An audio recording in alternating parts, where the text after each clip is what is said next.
Good morning kasari. Ito, magbibilang lang po tayo ng ating barya pandagdag po sa ating grocery today. Kasi sobrang dami na po ng barya natin, so kailangan po nating mag-dispose. Yun, pakita ko lang sa inyo yung ating barya. So ito yung ating barya, isang maliit na timba. Isang timba na to, puro piso to.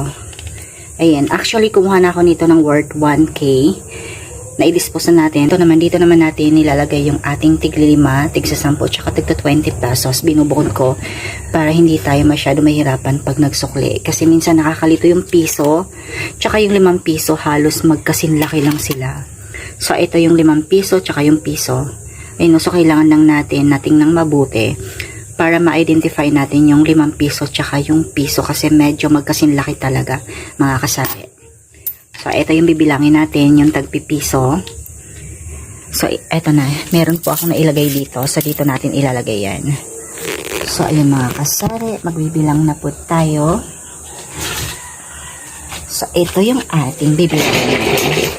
So, pangdagdag na rin yan mga kasari sa ating pang-grocery. Tsaka, pag natenga kasi yung piso na to, diba, alam naman po natin na nagkakaubusan ng barya sa grocery store. Tapos, at the same time, tutubo yung pera natin.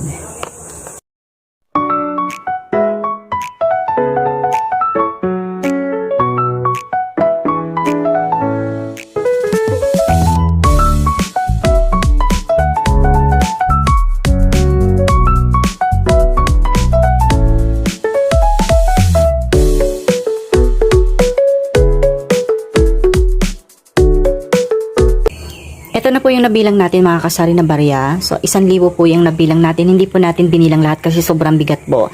So, ayan lang po yung ating binilang. Worth 1K. Ito naman yung natira halos kalahati ng barya. Nabilang ko na ito mga kasari nung nagkaroon po na ako ng isang buong puno nito mga kasari. So, nakapagbilang po tayo before ng 3,000 pesos. So, I'm sure mga kasari, yung laman po nito mga kasari sa hindi po ako nagkakamali, humigit kumulang 3,000 mga kasari kasi nakapagbilang na po tayo niyan ang before mga kasari. So, yun lang po mga kasari, dagdag puhunan po yan mga kasari. Malaking tulong yan mga kasari. Pag na-dispose natin yung barya sa grocery store at the same time, ay babalik po natin yung barya sa mga grocery mga kasari. So, that's all for today's video and thank you for watching and have a nice day.